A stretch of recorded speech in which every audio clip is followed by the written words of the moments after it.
खत्म ही पड़े मारा माना जो बाण संधान किया है किस लिए करा प्रभु ने, इसका पहले ही गोस्वामी जी ने बता दिया।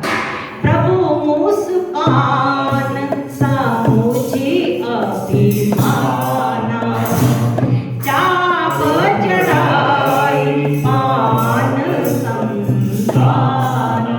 चाप चढ़ाने की, इसे संधान करने की किस लिए आवश्यकता हुई? क्योंकि देखा कि वहां और कुछ नहीं, अभिमान है।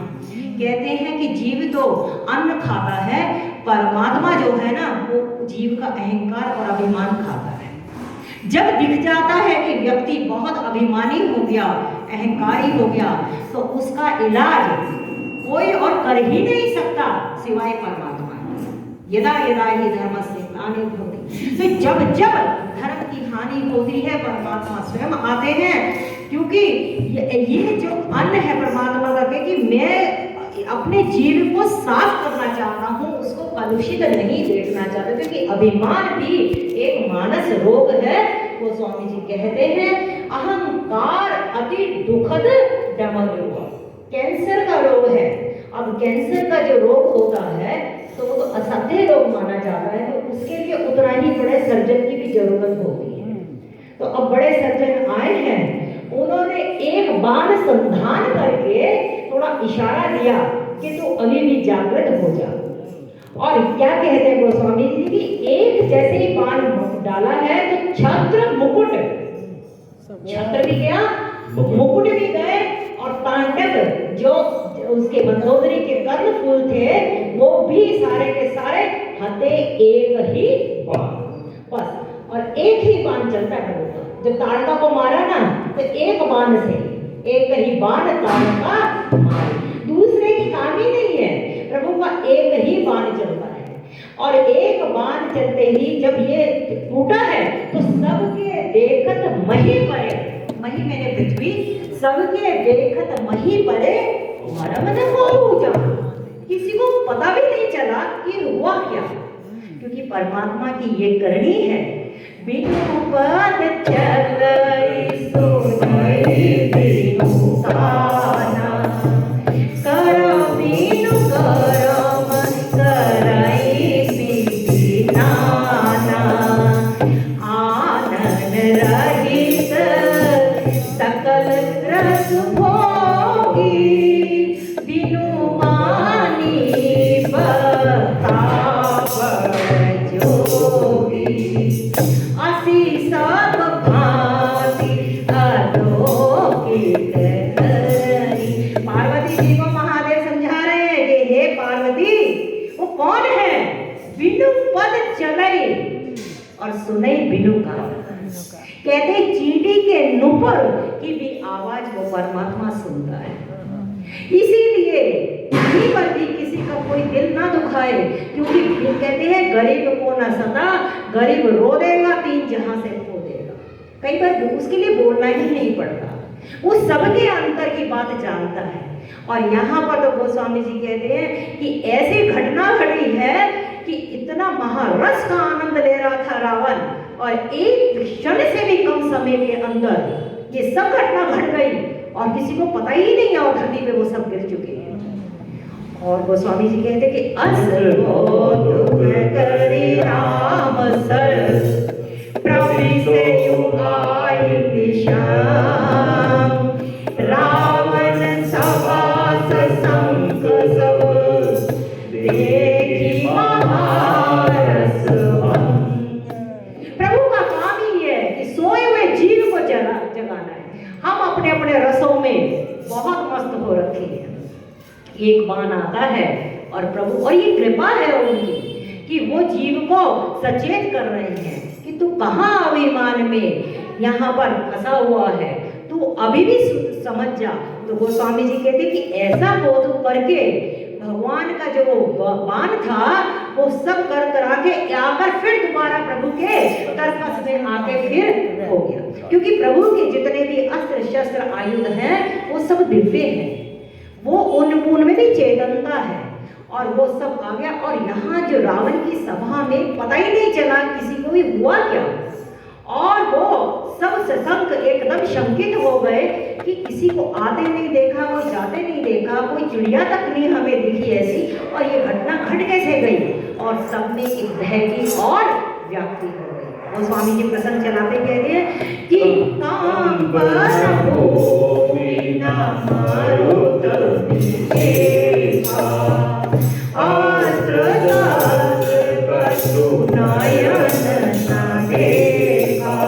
ना भूमि कंपित हुई, ना कोई विशेष हवा चली, ना किसी अस्त्र शस्त्र को देखा, और एकदम हमारे राजा का इस तरीके से ये जो छत्र गिरा है, मुकुट गिरा है, ये हुआ तो हुआ क्या।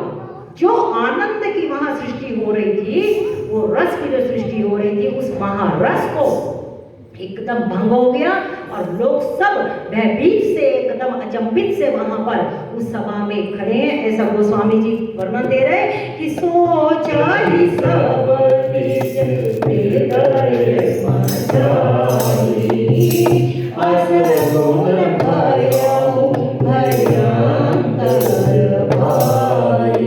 अब कोई बोल भी नहीं पा रहा, घटना ऐसी घट चुकी है कि कोई बोल भी नहीं पा रहा है हुआ क्या। भीतर ही भीतर सब सोच रहे हैं। और प्रभु ने जो ये कौतुक करा, उसके पीछे ये था कि तू राजा बनकर लंका का आनंद ले रहा है, और जबकि हम लंकेश तो किसी और को बना विभीषण तो लंकेश बना दिया प्रभु ने, और तू यहाँ पर एक सिर्फ मूर्तिमंत राजा, अब तेरे ये मुकुट, ये छत्र जो है, अब ये कोई तेरे काम के लिए प्रभु ने आके वो प्रक्रिया भी पूरी कर दी, वो हटा दी। बस अब तो एक जिसको कहते हैं अंत्येष्टि होनी बाकी थी जी, क्योंकि कृष्ण को भी तो, कृष्ण ने भी तो कहा था ना अर्जुन को कि तू ज्यादा चिंता मत कर अर्जुन, निमित्त मात्र भव सव्य साचे। ये सब के सब लोग जो हैं, ये सब मरे पड़े हैं, तू तो सिर्फ निमित्त है। अगर तू अपना कार्य कर लेगा तो तू यश का भागी होगा, कार्य तो होना ही है। और जब विश्व रूप दिखाया है प्रभु ने गीता में, तो वो देख रहा है कि सारे के सारे कौरवों की सेना प्रभु के मुख में जा रही है, और कोई किसी दाढ़ में लगा हुआ है, कोई कहीं लगा हुआ है। तो ये जो काल है वो भी तो उसका दास ही है। तो यहाँ में भी ये सब प्रक्रिया बस एक फॉर्मेलिटी करनी थी, बाकी तो काम सब हो ही चुका था। वो तो वही हो गया था चित्रकूट में कि भुज उठाई पन की, कि मैंने प्रण ले लिया कि मही को, इस पृथ्वी को मैं निशाचरहीन करके ही छोड़ूंगा, क्योंकि मुनियों को कम नहीं सताया है। और ये संसार में ये नियम है कि जितना ही हम यहाँ पर देंगे और जैसा देंगे वही वापस हमें मिलेगा। ये बात बिल्कुल मैं अपने अनुभव से भी बताती हूँ और संतों के मुख से भी सुना है। बहुत ज्यादा लोगों की सेवा भी मत लेना, क्योंकि बहुत ज्यादा सेवा लिया ना, अच्छा तो बहुत लगेगा, लेकिन अंततः उसका हिसाब आगे करना ही पड़ेगा। इस जन्म में करो चाहे अगले जन्म में। बहुत ज्यादा किसी का पैसा, किसी का भी कुछ भी ज्यादा लिया, उसका सब कुछ चुकता तो करना ही पड़ता है। इसीलिए जो आज पंडित जी से भी हम मिले, 105 साल के जो वृद्ध हैं, जो अभी रामायण मंडल पे भी डाला, मैं कहूँ सबको सुनना चाहिए। उनका वीडियो जो बनाया जान के, ये हम लोगों के लिए प्रेरणा है कि अंत में निकला यह परिणाम, राम से बड़ा राम का नाम।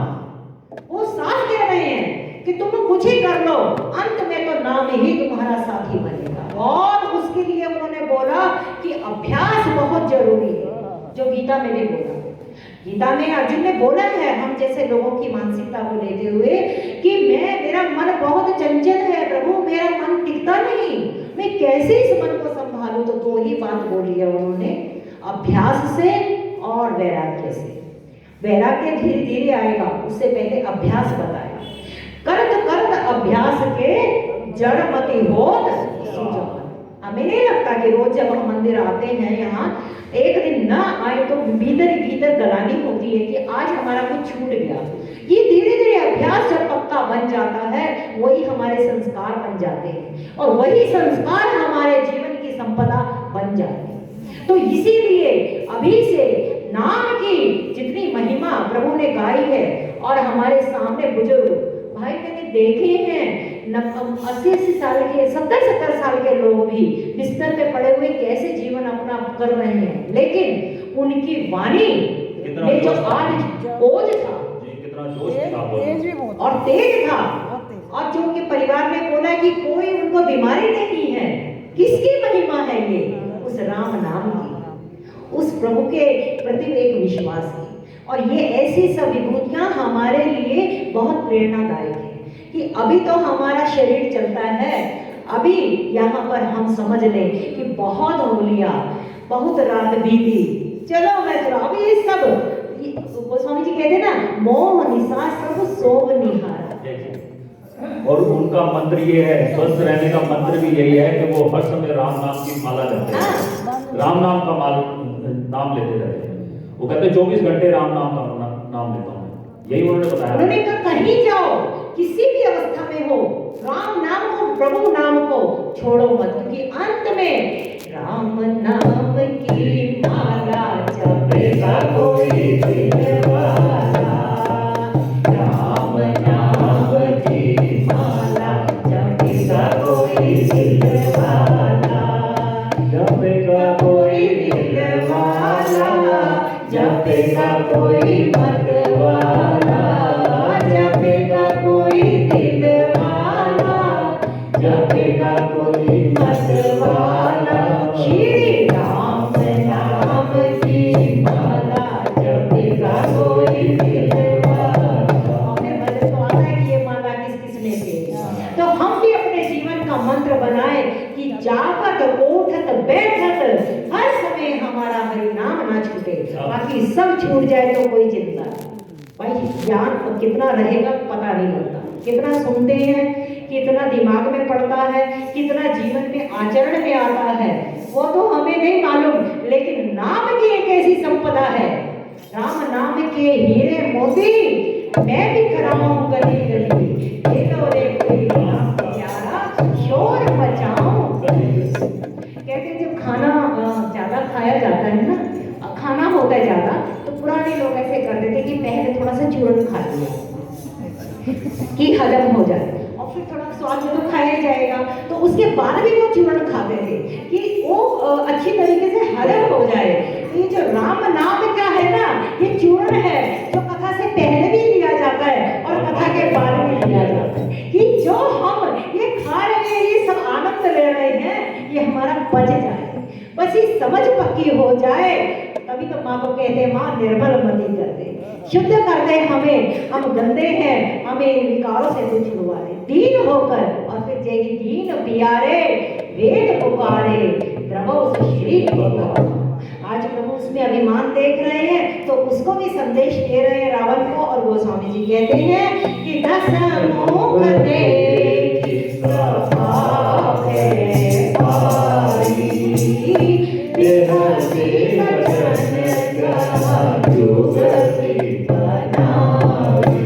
अब रावण ने देखा कि वही कुछ तो दिखाने की किसको मैं पकड़ूं, किसने ये काम किया, और सारी सभा एकदम निस्तब्ध है, चुप है, एकदम शांत हो रखी है, लेकिन भयभीत भी है। तो उसने अब सबको सांत्वना देने के लिए पहले तो अपने आप को मजबूत करा, भीतर से वो जान रहा है कि मामला ठीक नहीं है, लेकिन जो व्यक्ति का अहंकार होता है वो उसको कभी भी झुकने नहीं देता, या अपनी गलती जो है उसको मानने नहीं देता। और वहां पर वो कहता है कि जब सारे ये भयभीत देखे तो वो हंसा, और हंस के उसने अपनी युक्ति सोची कि किस तरीके से इस घटना को भी मैं थोड़ा सा वैसे डाउनप्ले कर दूं, ये कुछ ज्यादा बड़ी बात नहीं है। और क्या देता है युक्ति, सिराओ गिरे संसत जाई, मुकुट परे कस कस आई। अरे तुम इन मुकुटों को गिरकर के अशुभ मान रहे हो, तुम भयभीत हो रहे हो। तुम्हें कब नहीं दिखा कि जब मैं अपने शीश कटा कटा कर और देता था, और उससे कितना कल्याण हुआ, हमारी कितनी संपदा बढ़ती चली गई, हमारा वैभव बढ़ता चला गया। मैं तो इसको भी शगुन ही मान रहा हूं। अब इसके दो अर्थ आते हैं। एक तो बात सही है कि वो कह रहा है कि ये अशगुन नहीं, ये शगुन है, क्योंकि उसको पता है कि परमात्मा स्वयं आ रहे हैं यहाँ, मेरा भी कल्याण होगा और इन मेरे सारे निशाचर कुल का भी कल्याण होगा। ना मुझसे भजन होता है ना इनसे भजन होता है, तो मैं खुद भी क्यों तड़ूं, इनको साथ लेके चलूं। तो हर घटना में, और ये हमारे लिए भी बहुत है कि कोई भी घटना घट रही हो उसमें भी हमें पॉजिटिविटी रखनी चाहिए। लेकिन यहाँ जो रावण का जो अभिमान का शुरू में दे दिया वो स्वामी जी ने, कि अभिमानी का भी यही लक्षण है कि वो आई हुई सामने परिस्थिति को कभी भी ये नहीं समझता कि ये मेरे लिए गलत है, मुझे समझना चाहिए, कितना ही कोई समझा ले, लेकिन अंततः उसको नहीं समझ में आती।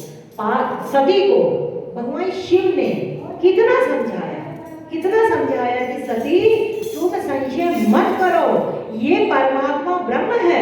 लेकिन जब तक परीक्षा नहीं लेने गई, और परीक्षा तो परीक्षा आने के बाद झूठ भी बोला, और उसके बाद जब तक उसका वो शरीर नहीं जला तब तक घटना नहीं घट पाई। और शरीर जलने के बाद भी अगले जन्म में जब पार्वती बनी है तो भी भगवान शिव कहते हैं कि अभी भी तुम्हारा संशय जो है ना, देखो जो बर्तन होता है ना, हम सब जानते ही हैं कि जब बर्तन में चिकना बर्तन होता है उसको कितना भी मन के साफ कर लो, लेकिन थोड़ी बहुत बाद में भी चिकनाहट रह जाती है। ऐसे ही हमारे जन्म जन्म का जो अंतःकरण में विकार बैठे हैं, कितना ही हम कर लें, लेकिन कहीं ना कहीं वो हमारी वासनाएं, वो हमारे ये जो संस्कार हैं बलवा देके फिर हमें पतन की तरफ ले जाते हैं। लेकिन उस पतन में भी अगर किसी के शरण में अगर होंगे, नाम महाराज की शरण में होंगे, तो वो हमें गिरने नहीं देंगे, क्योंकि हम जैसे जीवों का कुछ नहीं पता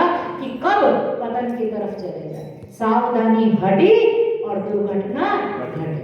घर में भी तो रोज झाड़ू बुहारी करते हैं ना, जरा सा गंदा हो जाए, मतलब छोड़ देंगे तो देखो तो मिट्टी आ जाती है ना वहां पर। तो ऐसे ही हमारे अंतःकरण में भी रोज सत्संग की बुहारी लगनी चाहिए, रोज राम नाम की बुहारी लगनी, क्योंकि गोस्वामी जी कहते हैं मुकुर मलिन और नयन विहीना, राम रूप देखे किमी दीना।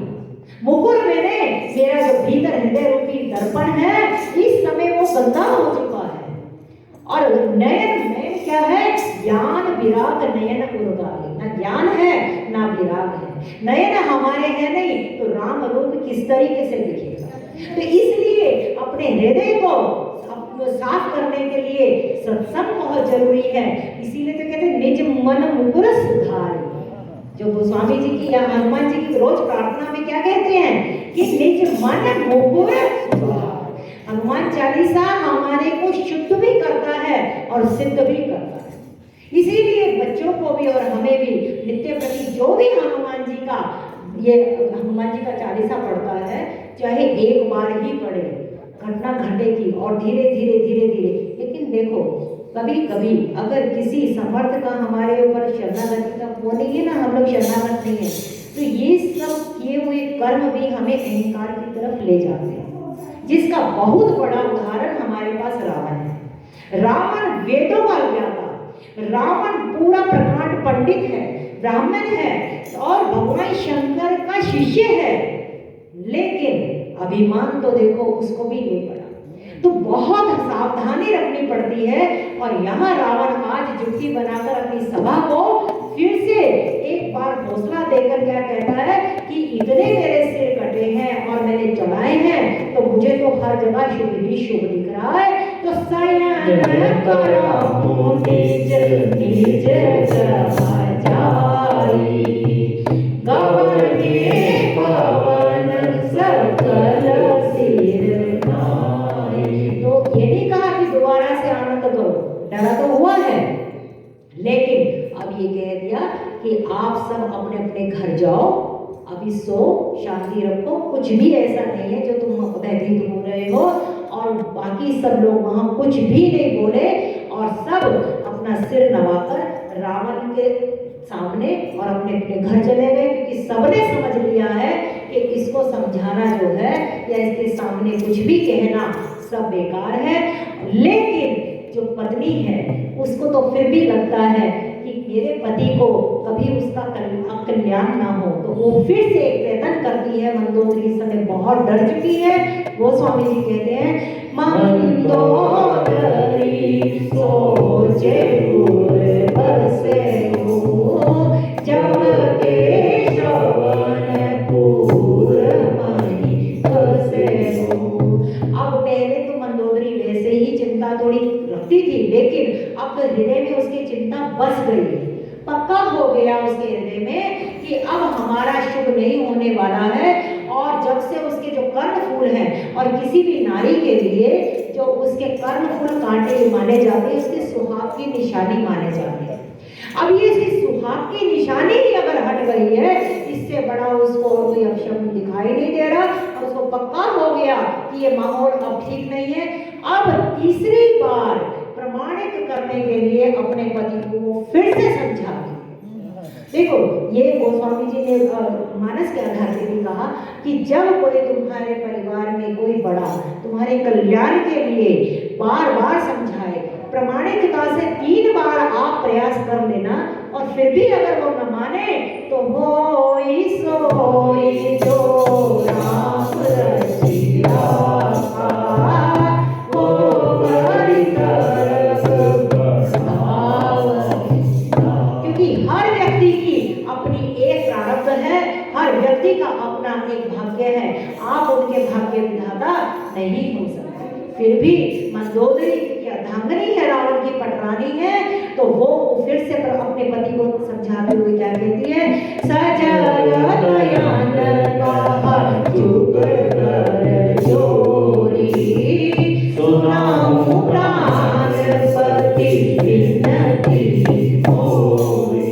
पहले तो नाच कहती थी, आज वो प्राणपति कह रही है, क्योंकि अब उसको पता है कि प्राण जाने में अब बहुत टाइम नहीं है। तुम्हारे प्राण जाएंगे तो हमारे भी प्राण जाने वाले हैं। तुम हमारे भी प्राणों की रक्षा करो, हमारी पूरी लंका की रक्षा करो। और कहते हे प्राणपति, आप सजल नयन मैंने आंखों में आंसू भर के हाथ जोड़कर उसके सामने तीसरी बार, पहली बार सुंदरकांड में समझाया, फिर लंका कांड में अब तीसरी बार फिर समझाने जा रही है मंदोदरी कि कंद राम विरोध परिहरनु, जानी मनोज जनि हट मनि धरनु। हे कंत, कंत कहते हैं अपने पति को कि हे कंत, आप राम के साथ विरोध छोड़ दो। राम के साथ विरोध का मतलब ये है किसी पराई संपदा को अपना बना के रखना, ये राम का विरोध है। कहीं ऐसा तो नहीं कि किसी पराई संपदा को हम लूट लूट कर अपना घर भर रहे हैं, वो राम का विरोध ही है। बार बार समझा रहे हैं कि करुणा करो, लेकिन रावण को नहीं समझ में आती है। कहते हैं राम का तुम विरोध छोड़ दो, और उनको ये मत जानो कि वो मनुष्य है, वो परमात्मा है। आप इस चीज को क्यों नहीं मान रहे? और इसके लिए आगे वो दोहे में कहते कि विश्वरूप रघुवंश धवनि करहु वचन विश्वास, लोक कल्पना वेद कर अंग अंग रतिदास। बहुत विदुषी थी मंदोदरी, और विदुषी होने के साथ साथ सही मायने में वो अपनी धर्म पत्नी का एक कर्तव्य भी निभा रही है। और कहती है कि वो मनुष्य नहीं है, ये जो रघुवंश बनी है, रघुवंश में जो उत्पन्न हुए हैं, ये विश्वरूप परमात्मा है, और जिनके अंग अंग में पूरा के पूरे लोक समाये हैं। और इसका जो विशद वर्णन है, ये पूरा का पूरा यहाँ पे वेद उतरा है इसकी, कि कहाँ कहाँ किस किस अंग में परमात्मा का निवास किया गया है, इसका कुछ विशेष और विशद वर्णन